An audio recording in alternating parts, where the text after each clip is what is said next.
Bonjour à toutes et à tous, merci d'être présents sur cette rencontre. Et puis, merci encore à nos deux invités que je vais vous présenter tout de suite.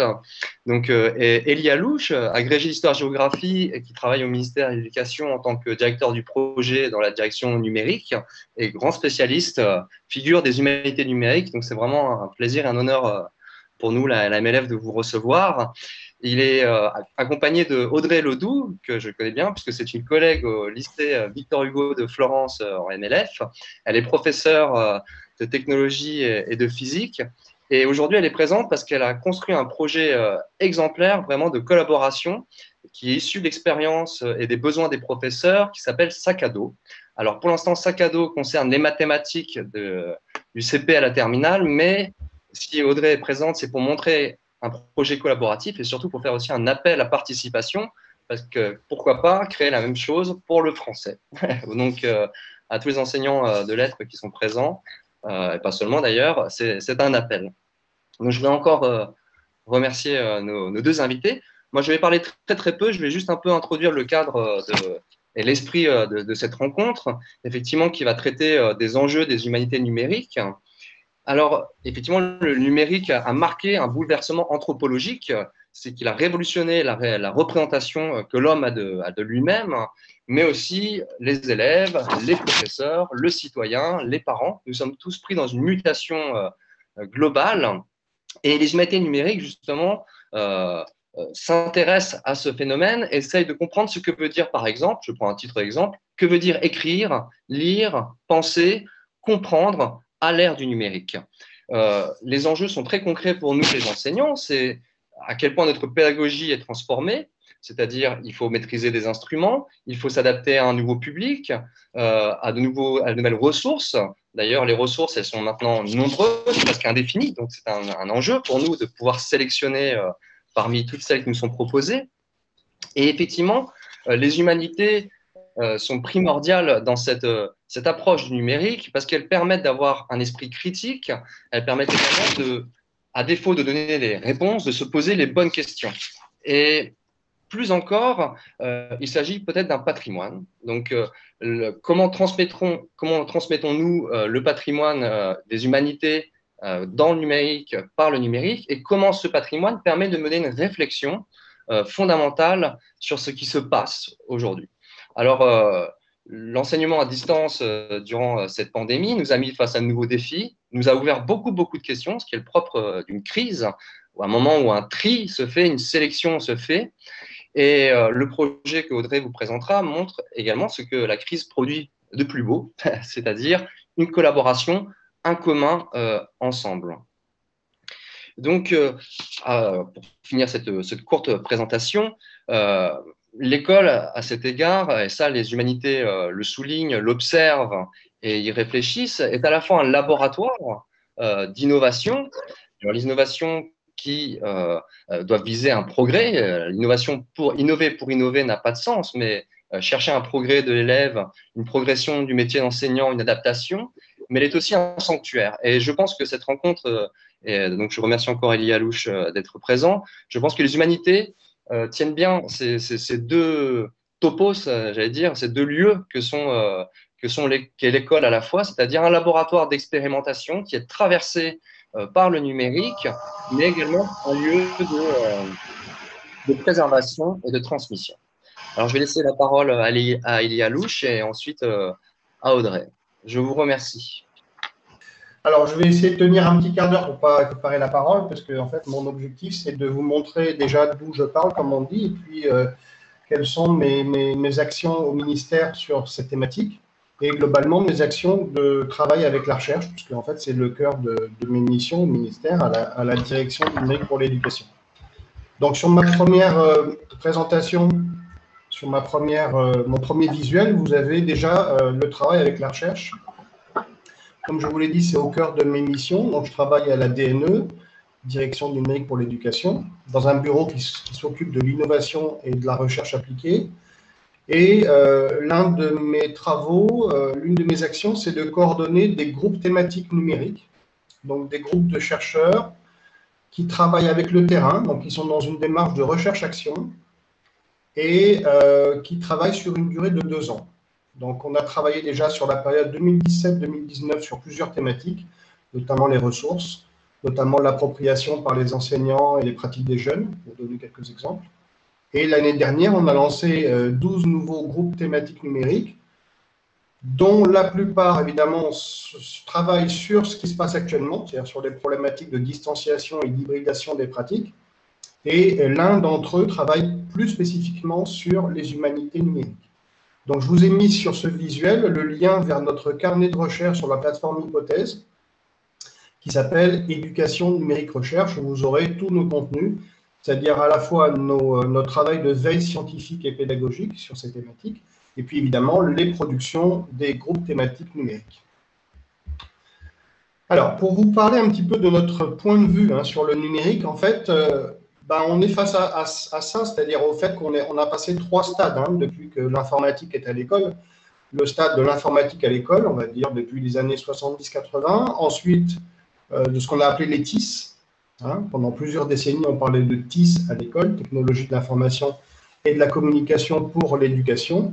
Et depuis maintenant au moins une décennie, on parle de numérique.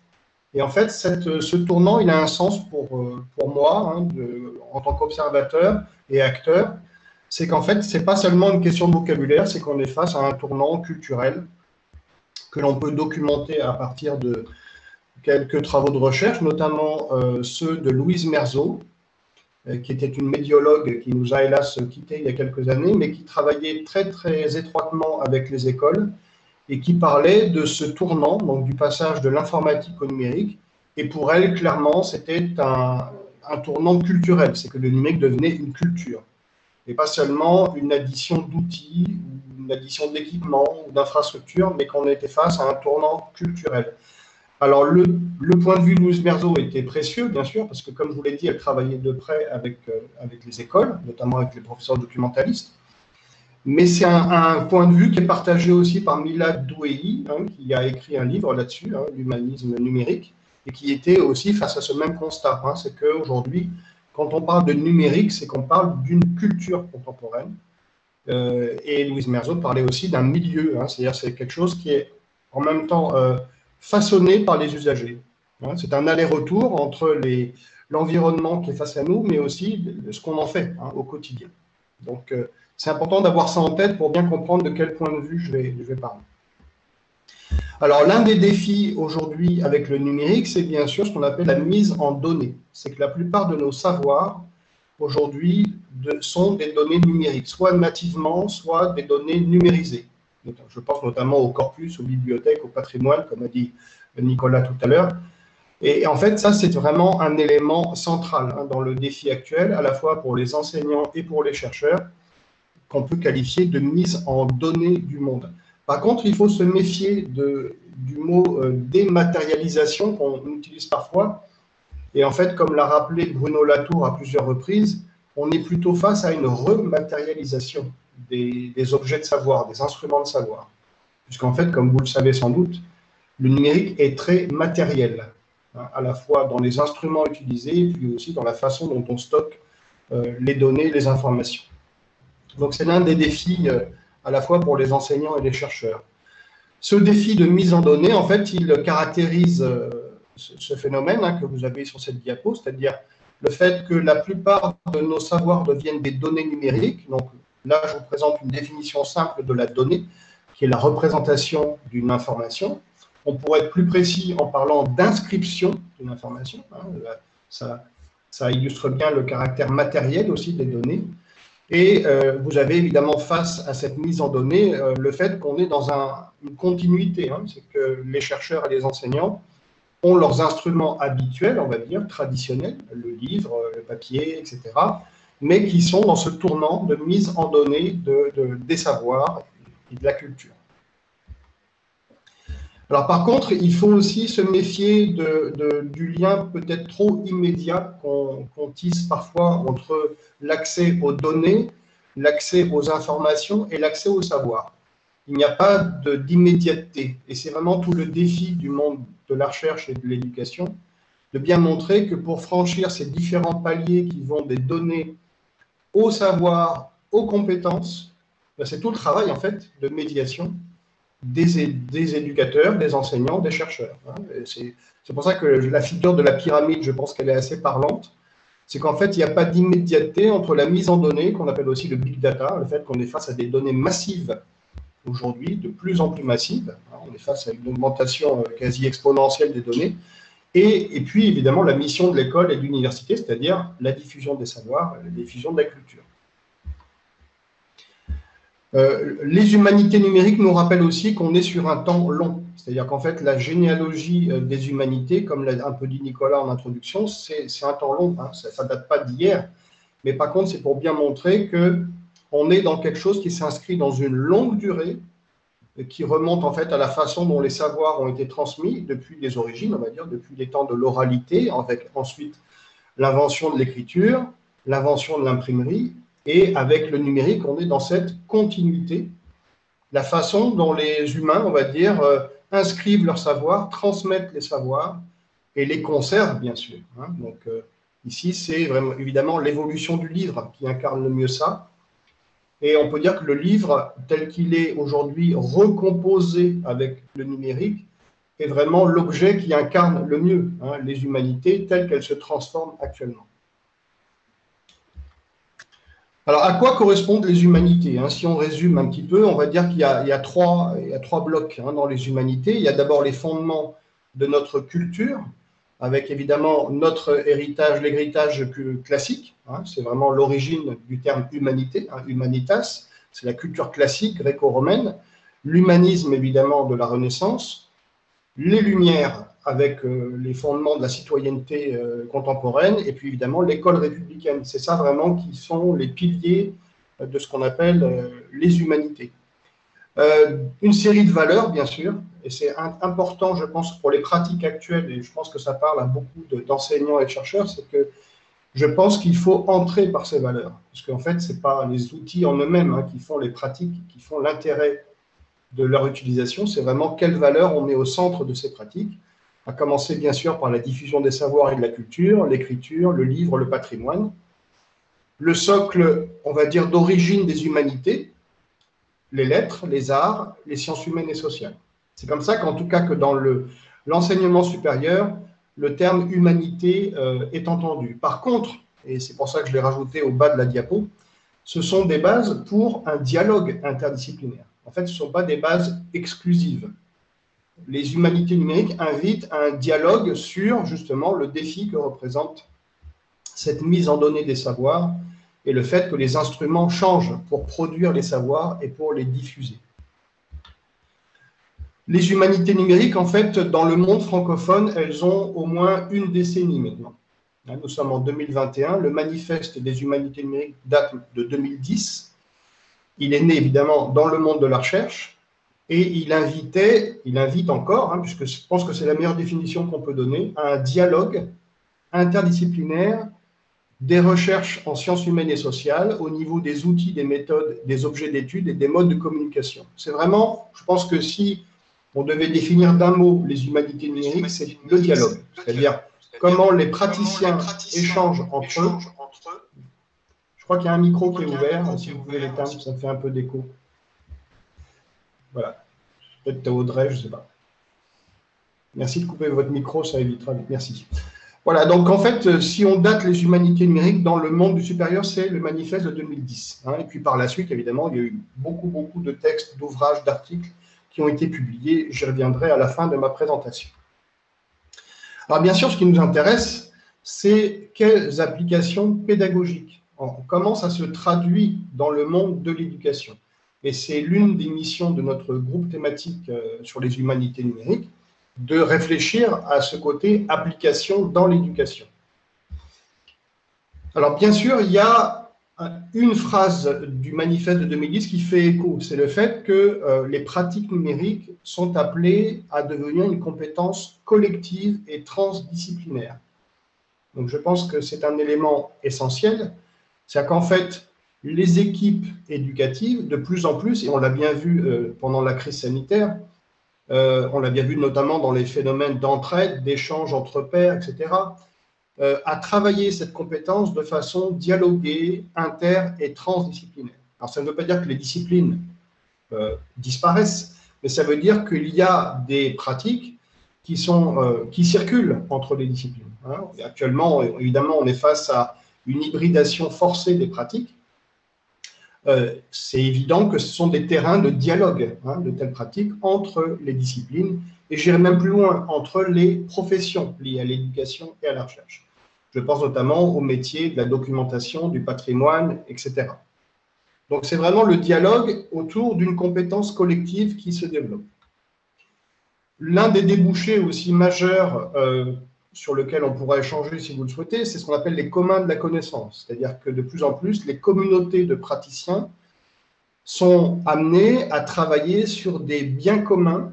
C'est-à-dire que les connaissances qu'ils produisent, qu'ils échangent, sont maintenues, alimentées et évidemment conservées, hein, on va dire, dans le cadre de communautés de pratiques.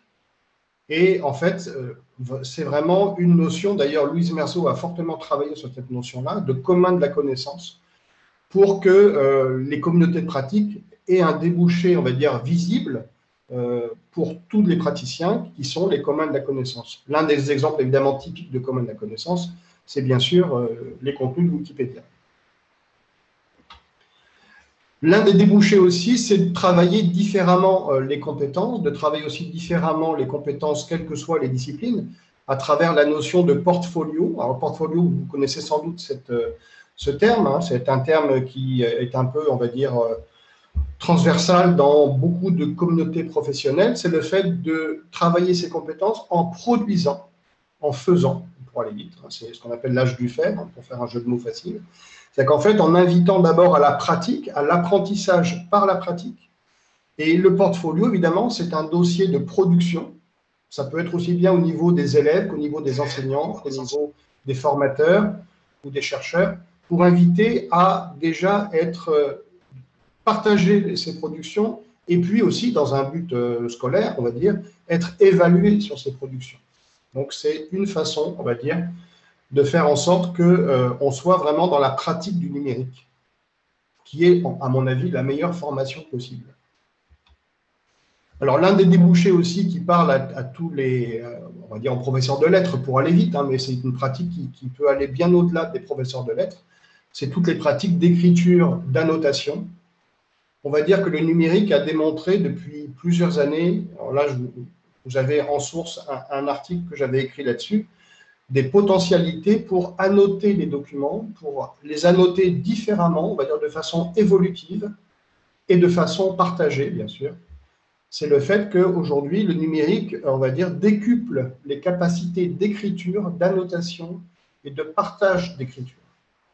Et d'écriture en continu, d'écriture, on va dire, comme flux, et puis comme flux correctif aussi du côté des enseignants. C'est aussi une façon d'inviter les élèves à écrire, à faire écrire, et à écrire avec eux, si j'ose dire, via les outils d'écriture collaborative. Donc, en résumé, là, ici, vous avez un document de travail que l'on a avec le GTNUM, le groupe thématique numérique qui travaille sur les humanités numériques, pour voir quels seraient les marqueurs des humanités numériques dans l'éducation. Pour aller vite, quelles seraient les caractéristiques. Pour l'instant, on en voit 7 hein, que je vous présente. Évidemment, comme je vous l'ai dit, c'est entré par les valeurs et le sens que l'on donne aux pratiques numériques. C'est être sur un débouché qui est celui, bien sûr, de la production et de la diffusion des savoirs. C'est être sur une pratique réflexive et un travail par la recherche, avec la recherche. Le socle interdisciplinaire des humanités, bien sûr, est au centre, hein, puisque c'est pour ça qu'on parle d'humanité numérique. En fait, c'est une sorte de réinvention des humanités, si vous préférez, qui part évidemment des humanités existantes, mais peut-être pour les réinventer autour de ces objets-là. La textualité, le livre, le document, le corpus, c'est vraiment les objets principaux. Hein, on va dire, c'est le vecteur principal de cette diffusion des savoirs. Au sein des équipes, être sur, on va dire, une intelligence collective, le développement de l'esprit critique et de la créativité. Ça a déjà été dit, je pense, au cours de ces journées. Et puis, comme je l'ai dit aussi, L'une des pratiques les plus porteuses, c'est vraiment de nouvelles modalités d'écriture, d'annotation, de lecture et de publication. Voilà. Donc, pour terminer ma présentation, que je vous mettrai à disposition, bien sûr, via Delphine, hein, et Nicolas, si vous voulez, je vous transmettrai ce support. Je vous propose une petite boîte à outils.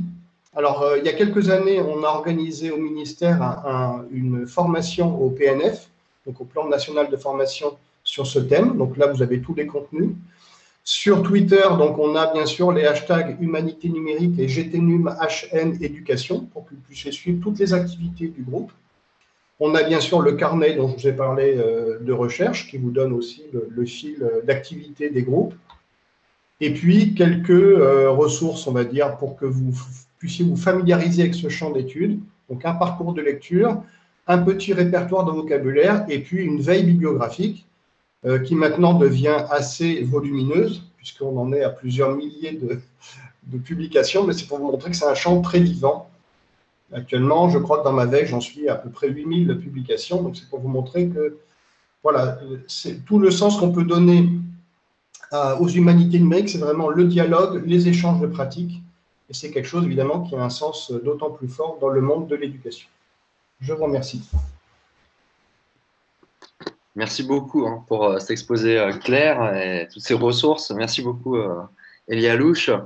Peut-être avant de prendre des questions ou de poursuivre cette conversation qui, du coup, va se fonder sur toutes les bases que vous nous avez exposées ici, je voudrais peut-être laisser la parole à Audrey qui, pour le coup, incarne aussi, c'est ce que Elie Alouche nous a présenté, comme les communs, c'est-à-dire l'idée d'une application qui puisse transmettre un commun dans la pédagogie, mais aussi dans les contenus, alors appliqués aux mathématiques, et aussi réfléchir après ensemble peut-être à la question interdisciplinaire, avec l'idée qu'on peut également créer une application similaire peut-être pour les lettres ou le français.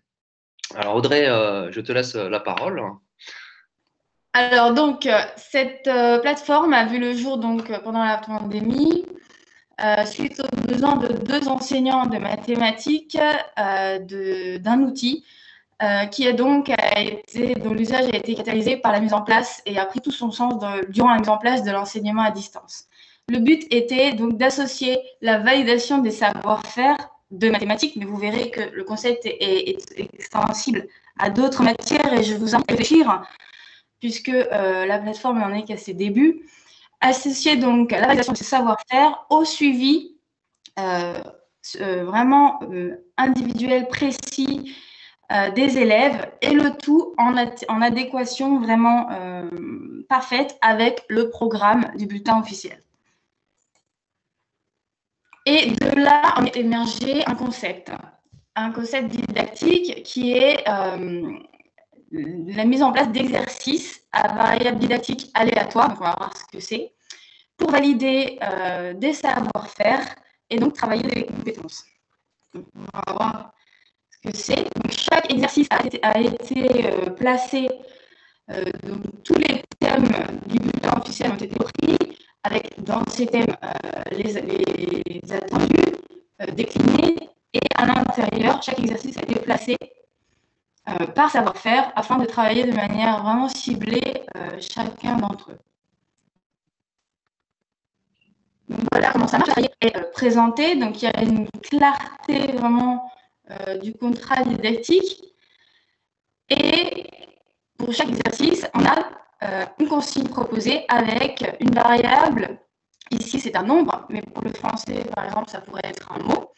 Donc chaque élève va avoir une consigne identique, mais un support de réflexion différent, puisque ce nombre va changer de manière presque infinie. Donc, il va réfléchir à la réponse, insérer la réponse et obtenir directement une correction, un retour si il a eu bonne ou mauvaise réponse, et la possibilité de recommencer à travailler le même savoir-faire, donc avec la même consigne, mais avec donc un support de réflexion, donc une variable différente. Donc ça, qu'est-ce que ça donne? À la maison, ça donne la possibilité pour l'élève de recommencer son exercice autant de fois qu'il a besoin, jusqu'à ce qu'il comprenne, puisque une correction est proposée à chaque fois. Donc l'élève devient acteur de son apprentissage, puisqu'il recommence autant de fois dont il a besoin. Et en classe, qu'est-ce que ça donne? Lorsque les élèves veulent communiquer, s'entraider pour résoudre un exercice, finalement, ils sont obligés de travailler la compétence, de communiquer sur le savoir-faire et non pas donner la solution de l'exercice appris par cœur, puisque à chaque fois, le support de réflexion, la variable, ça c'est le concept didactique. À cela, c'est associé un suivi très précis des élèves et en temps réel, vous voyez, exportable dans Pronote. Et c'est vraiment la possibilité pour l'enseignant de visualiser les résultats des élèves et avec une ergonomie dont je vais vous parler par la suite pour voir où se trouve vraiment ciblé pour chaque élève les qui seront moins acquis et ceux qui sont au contraire très bien acquis. Donc, après l'émergence de ce concept, s'en est suivi une évolution. Et là, je rejoins ce que disait M. Alouche, puisque la plateforme a évolué par la mise en pratique des enseignants qui se sont inscrits au fur et à mesure et par le retour précieux de ces derniers, puisque nous avons mis en place une communication très permanente avec nos collègues qui nous ont fait leur retour sur la mise en pratique de la plateforme en permanence. Et donc, la plateforme a évolué vraiment suivant la demande des enseignants. Donc, pour vous faire quelques exemples, mais il y en a vraiment beaucoup, il y a eu l'apparition du tableau, des parcours d'apprentissage. Donc, on a placé les exercices dans des parcours d'apprentissage, de nombreuses options d'individualisation des exercices, la possibilité d'un co-enseignement et la personnalisation de l'interface. Beaucoup d'options de personnalisation puisque chaque enseignant avait une vision, disons, de l'interface que nous avons, et nous avons cherché de répondre à chacune des demandes. Donc, vous allez voir. Donc, ça, c'est l'exemple du tableau de bord, donc avec vraiment adapté pour l'enseignant. Ici, les fameux parcours. Vous voyez toutes les options de personnalisation. Je passe. À l'intérieur, ces fameux exercices. Ici encore, des options, par exemple, sur le nombre de situations minimales à réaliser, une date butoir, j'en passe, associer un support, par exemple. Et donc, qu'est-ce qui s'est passé suite à ça? Eh bien, on a été confronté aussi à certaines difficultés, cette multiplicité finalement cette diversité de la plateforme. Il a fallu à un moment accompagner les enseignants et les élèves à la prise en main. Et donc, nous avons fait des tutoriels ciblés, nous faisons encore des webinaires, et nous échangeons énormément. Et le but, c'est vraiment d'accompagner l'enseignant, non pas de lui proposer la plateforme comme ça, mais qu'il se l'approprie de manière pérenne. Et justement, pérenniser, ça a été la suite de cette aventure, puisqu'on a voulu pérenniser le projet dans la démarche finalement d'échange avec l'enseignant pour le développement. Et donc, Saccado est devenu une association qui vise à promouvoir donc, le travail coopératif, la co-formation des enseignants dans le but de développer le numérique pour l'enseignement. Et donc, Saccado est finalement une plateforme mise en œuvre de cette réflexion et de cette recherche pour l'intégration du numérique. Donc, maintenant, nous demandons très prochainement une cotisation d'adhésion des établissements, et ça dans le but de financer l'évolution de la plateforme, parce qu'elle est en évolution permanente et dynamique selon la situation actuelle. Donc, pour augmenter la tolérance du serveur, avoir des contributions de professionnels, parce que pour l'instant, c'est uniquement par des enseignants. Voilà. Donc, les fondateurs et concepteurs sont Philippe Desmaria et Bruno Serres. Et donc, nous avons maintenant dans l'association deuxième CP2 un inspecteur qui nous soutient dans notre initiative. Et de nombreuses personnes pour lesquels nous sommes très fiers de travailler. Donc maintenant, les évolutions récentes, eh bien, elles sont dues, comme l'a évoqué également M. Alouche, elles sont dues à la modification récente encore du contexte d'enseignement, puisque nous passons maintenant à un enseignement hybride qui allie à distance et enseignement en présence, avec un changement entre les deux presque d'un jour à l'autre. En tout cas, c'est le cas en Italie, ça je peux vous garantir. Et donc, une évolution perpétuelle et dynamique par cette alternance de la mise en pratique réfléchie, bien sûr. Hein, on ne met pas en pratique que de manière empirique, hein, on met en pratique après une réflexion de la part de l'enseignant. Est-ce que ce que je vais mettre, la manière dont je vais apporter mes notions avec la plateforme, est-ce que ça va convenir à l'élève? Et le retour enseignant sur les nouveaux outils que l'on met à disposition ici, maintenant dans le but d'un enseignement hybride.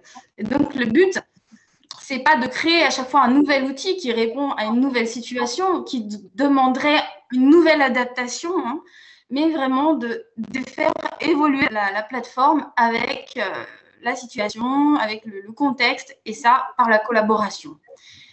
Donc, finalement, Sac à dos permet l'évitement de la multiplicité des plateformes, mais ça, c'en est que la conséquence.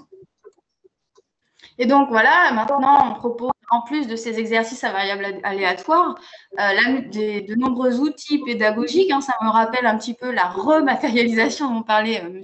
Alouche. Énormément d'outils pédagogiques utilisables soit directement en classe ou bien en partage d'écran, en EAD. Des diaporamas de cours interactifs avec un mode classe ou un mode à la maison, avec des illustrations, une possibilité pour l'élève de manipuler. Voilà. Et puis, tous les outils dont on parle, qui sont des réponses instantanées, interactives de l'élève, self-response system, donc on parle beaucoup, par exemple, de Kahoot. C'est une manière vraiment donc en classe, d'établir par exemple un rituel pour retravailler les connaissances. Et en visio, un outil extrêmement précieux pour maintenir l'attention des élèves, pour retrouver un peu une dynamique de groupe, pour casser l'isolement. Donc, on a tous les quiz, mais on a aussi le suivi en temps réel, qui est qu'on est en train d'expérimenter et qui nous plaît énormément. On a beaucoup de retours positifs. Et voilà où on en est. Et donc, les perspectives, eh bien, en un an, on en est à 1500 enseignants qui utilisent la plateforme et plus de 25 000 élèves.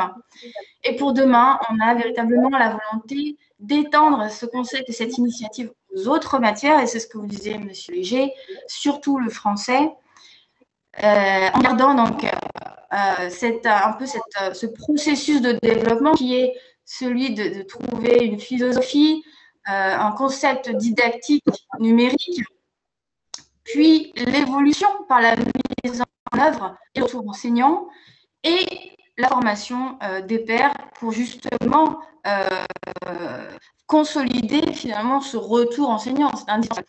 Donc, tous ces concepts sont imbriqués et indissociables, je pense. Et donc, également mener une réflexion commune sur l'intégration des outils numériques. Comment est-ce qu'on continue à intégrer ces outils? Pourquoi? Quelle est la valeur ajoutée et non pas simplement, comment dire, qu'est-ce qu'on peut vraiment obtenir en plus, un peu comme ce que présentait M. Alouche pour les corrections des copies sur des productions françaises. Et puis, lever les verrous matériels, l'ergonomie de l'interface, des outils. Quels outils il faut qu'on ajoute? Excusez-moi. Quels outils est-ce qu'il faut qu'on utilise en classe, à la maison pour pouvoir utiliser le numérique? Et puis, l'accessibilité aussi. Par quels moyens on accède, la protection des données des élèves, etc. Donc, le champ est vaste. Donc, je vous remercie. Voilà, Sac à dos dans le monde. On est un petit peu partout. Et je vous remercie pour cette attention. Merci beaucoup, Audrey. Merci beaucoup. Eh ben, je pense que le point commun entre les deux présentations qui nous ont été faites, c'est quand même une intelligence à l'œuvre par rapport au numérique. Et l'idée, à chaque fois, ce qui m'a frappé dans les deux exposés, c'est que nous ne sommes pas simplement des usagers d'instruments informatiques, mais vraiment, il y a une idée de participer de commun, de collaboration et d'être acteur critique dans la pratique. Et aussi que le logiciel n'est pas simplement informatique, il y a aussi un logiciel à créer, un logiciel pédagogique adapté aux disciplines propres à chaque discipline. Et du coup, ça va me permettre juste de faire un lien avec la question que j'avais posée précédemment à Monsieur Alouche. Donc sur cette idée que voilà, il y a un concept du pharmacone qui veut dire le poison et le remède en même temps. Et ma question, c'était de son point de vue et aussi au regard du travail qu'il a effectué, de l'expérience, des retours de terrain qu'il a, quelles sont les grandes nocivités du numérique ou en tout cas les difficultés qu'il présente pour l'école et en quoi il peut être aussi un remède. Je pense qu'on a déjà un bon exemple là maintenant. Et il peut pousser à la collaboration, au travail de pair à pair, à une intelligence collective qui frappe juste. Donc je vais laisser la parole à M. Alouche. Oui, Nicolas, bah, ce concept me parle beaucoup parce que effectivement, ça a été développé par Bernard Stiegler. C'était vraiment au cœur de sa réflexion. Vous savez qu'il nous a quittés il y a quelques mois aussi. Oui. Il était, on va dire, un penseur du numérique, à la fois dans la recherche, mais aussi dans l'éducation. Je l'ai rencontré à plusieurs reprises parce qu'on avait évidemment des terrains communs, on va dire. Il y avait de nombreuses occasions de discuter ensemble et de réfléchir ensemble. Alors, ce concept, il est issu d'une œuvre de Platon, comme vous le savez, qui est le Phèdre, qui est un dialogue très important de Platon, où est mis en scène une critique de l'écriture. Donc, vous voyez le parallèle entre écriture et numérique aujourd'hui. Et puis, dans l'ouvrage, on va dire que l'écriture, elle est vue comme un risque de perte de mémoire pour les humains. Et à l'époque, comme vous le savez sans doute, les savoirs se transmettaient essentiellement oralement. D'ailleurs, dans les œuvres de Platon, il y a souvent des gens qui se souviennent par cœur d'histoires ou de dialogues. C'est assez impressionnant parce qu'on a l'impression qu'ils avaient une mémoire illimitée. Et donc, l'écriture était vue comme un danger de perte de mémoire. Et donc, Bernard Stiegler faisait le parallèle en disant, voilà, on craint le numérique comme on a craint auparavant l'écriture. Perte de mémoire, perte de savoir, perte de compétences. Moi, je dirais que le risque, vraiment, c'est de trop se centrer sur l'outil, sur la technique. Vous avez sans doute vu que dans la plupart de mes diapos, je ne me focalise pas tant sur l'outil plutôt que le sens que l'on donne à ce que l'on fait. Et c'est pour ça qu'effectivement, vous avez raison d'insister là-dessus. Pour moi, les humanités numériques, c'est vraiment une appropriation intellectuelle, on va dire, des enjeux du numérique. C'est comme ça que c'est travaillé dans la recherche et dans l'éducation. C'est le fait que le numérique à l'école, il n'est pas à n'importe quel endroit. L'école, ce n'est pas un lieu anodin. Même si c'est un lieu actuellement qui est éclaté, qui est dispersé avec la crise sanitaire, on va dire que le défi est d'autant plus grand de s'appuyer sur ce nouvel environnement de travail, cette nouvelle culture, pour reprendre le terme aussi de Milad Douei et de Louise Merzot, pour justement avoir ce travail d'effort intellectuel pour essayer de voir en tant que praticien des savoirs, du patrimoine, de la culture, de la documentation, on pourrait faire une longue liste, quel est le défi qui s'offre à nous aujourd'hui, avec ces nouveaux modes d'écriture, de partage du savoir, de production des savoirs. C'est vraiment ça pour moi le sens. Et donc pour répondre à votre question, le plus grand risque, ça serait d'oublier ce sens-là. C'est d'oublier que le sens est premier dans ce qui est face à nous. Et que ce qui est premier, ce n'est pas quel outil on utilise, quel logiciel on utilise, etc. Ça, c'est souvent quelque chose qu'on observe, y compris chez nos collègues, parce que souvent, on est face à des urgences, il faut que ça marche, il faut que ça suive. L'essentiel n'est pas là. Voilà, l'essentiel, c'est vraiment quel sens on donne, quel est l'objectif que l'on a avec ses élèves ou avec ses collègues chercheurs, quelle que soit la sphère où on se trouve. C'est vraiment ça qui est premier. Donc, le risque, c'est d'oublier ça. C'est ce nouvel oubli qui est quelle finalité on se donne dans ce nouvel environnement qui est le numérique. Et donc, quand on dialogue avec des collègues, notamment sur le thème de la formation, parce qu'hier, on avait une table ronde pour l'Université de Poitiers sur la formation numérique, et l'un des collègues a très bien rappelé qu'aujourd'hui, il observait que ce n'était pas forcément seulement une formation à des outils, C'était une formation à une culture. Une façon de travailler, d'ailleurs, qu'a illustré Audrey pour son très beau travail en mathématiques, c'est vraiment de nouvelles façons de travailler. Ce n'est pas forcément seulement une addition d'outils, parce qu'on a un outil aujourd'hui, on en aura un autre après-demain, on le sait. Les outils sont mortels, si j'ose dire. Ils ont une durée de vie. Par contre, le sens qu'on donne à ce qu'on fait, ben là, ce n'est pas mortel. C'est quelque chose qui perdure, qui a un sens sur un temps très, très long. Et merci. Justement, Audrey, pour poursuivre, là, on va faire un appel aux collègues d'Humanité, justement pour poursuivre votre projet sac à dos, notamment en français. Et du coup, justement, quelles sont les attentes un peu, comment on peut interagir avec vous? Qu'est-ce que vous attendez des nouveaux collègues qui pourraient se joindre à vous? Est-ce qu'il faut avoir des compétences techniques? Ou justement, qu'on vient de le souligner, une culture collaborative avant tout, et les tâches se répartissent de manière Oui, assez naturelle en fonction de ça. oui, donc on aimerait beaucoup étendre, donc, comme je vous ai dit, la plateforme à d'autres matières. On est là, par exemple, sur les sciences, mais on attend aussi pour le français, on pense que ça pourrait être très, très intéressant. Qu'est-ce qu'il faut? Il faut une grande motivation, une envie de faire. Et puis le reste en découle, j'ai envie de dire. L'envie de trouver, l'envie de, comment dire, de mettre en œuvre un outil qui puisse aider les collègues et communiquer avec les collègues pour le développer. Voilà, c'est ce qui est porteur. Et le reste, eh bien, on apprend sur le tas et puis ça suffit.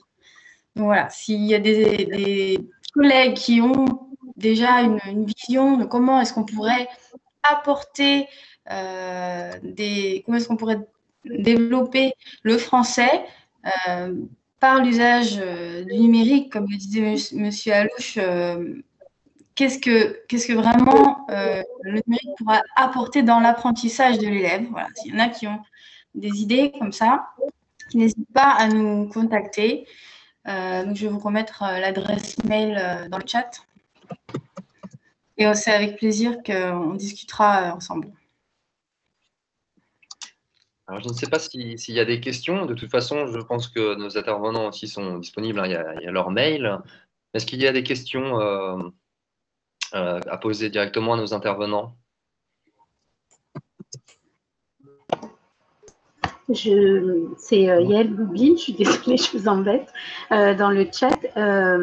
En fait, je suis toujours un peu surprise de voir des propositions un peu totalisantes dans la gestion des choses. Je suis à la fois admirative et un peu effrayée. Je trouve magnifique quand un groupe de collègues arrive à faire l'ensemble de tous les programmes, de tous les niveaux, d'avoir des alternances d'exercices, etc. Et en même temps, j'ai toujours le sentiment, moi j'enseigne le français, qu'il y a toujours quelque chose qui échappe et que c'est précisément ce qui va échapper à l'entreprise un peu totalisante et technique qui est peut-être le plus important. Voilà. Donc, c'est vrai que ça à la fois, je me dis que c'est formidable et que les collègues de mathématiques ont une chance folle. Et je vois mal dans ma discipline, peut-être est-ce parce qu'on entre par des objets culturels avec des genres, des textes et qu'on travaille sur l'unicité justement et pas sur la reproductibilité, c'est plus difficile. Mais peut-être que Nicolas, qui est dans une matière connexe, a plus de vision que ça. Mais c'est vrai que ça me semble difficile. Ça me semble facile pour travailler des objets de langue un peu précis. Ça me semble plus difficile pour travailler des objets comme la littérature. Mais après, je ne sais pas. Peut-être je me trompe. Mais justement, oui, j'entends tout à fait. Et donc, c'est vrai que là, on a exemplifié sur les mathématiques qui ont leurs enjeux qui sont tout à fait les leurs et donc qui ont leurs réponses qui leur sont propres. Et c'est justement l'enjeu, finalement. Et un peu le but de mon appel, c'est comment apporter le savoir-faire intégré à la matière. Et on n'a pas les réponses, on n'a pas toutes les réponses, et on n'a pas la prétention de les connaître. Et justement, le but, c'est vraiment de discuter avec les concepteurs et puis ensuite d'avoir les retours des collègues pour être dans une dynamique d'amélioration permanente. Et il n'y a pas de fin, finalement. Voilà. Parce qu'en discutant avec Audrey, ce qui était intéressant, c'est qu'effectivement, moi, je me suis posé une question, parce que par exemple, en philosophie et en lettres, l'enseignement à distance a été quand même particulièrement difficile, parce qu'effectivement, ça passe aussi par un dialogue, par un échange permanent, par le passage d'émotions. Et c'est vrai que Mais en parlant avec Audrey, je me suis rendu compte qu'effectivement, on peut aussi concevoir pour les lettres, notamment le français, comme un outil auxiliaire, en fait. C'est-à-dire qui n'arrivera jamais et qui ne parviendra jamais à réduire totalement, de manière exhaustive, le champ des humanités. Et en plus, je trouve que c'est l'occasion justement de montrer aux élèves que le numérique peut certaines choses pour les humanités, mais qu'il y a quelque chose justement d'irréductible et de précieux. Et je pense que faire avancer les deux choses en même temps, ça peut être très intéressant.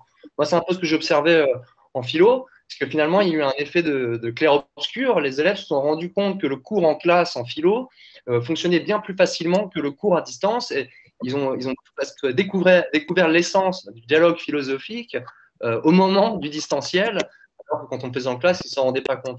Mais je pense que vraiment, ce qui était très intéressant dans la démarche d'Audrey, c'est vraiment cette mise au service d'une intelligence collective par des praticiens de leur matière.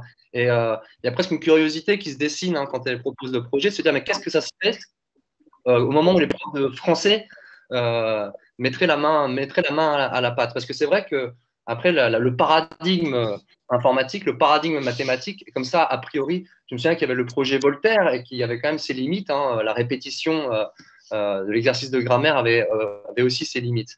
Mais je pense que rien que là, aujourd'hui, que la question était levée et un peu…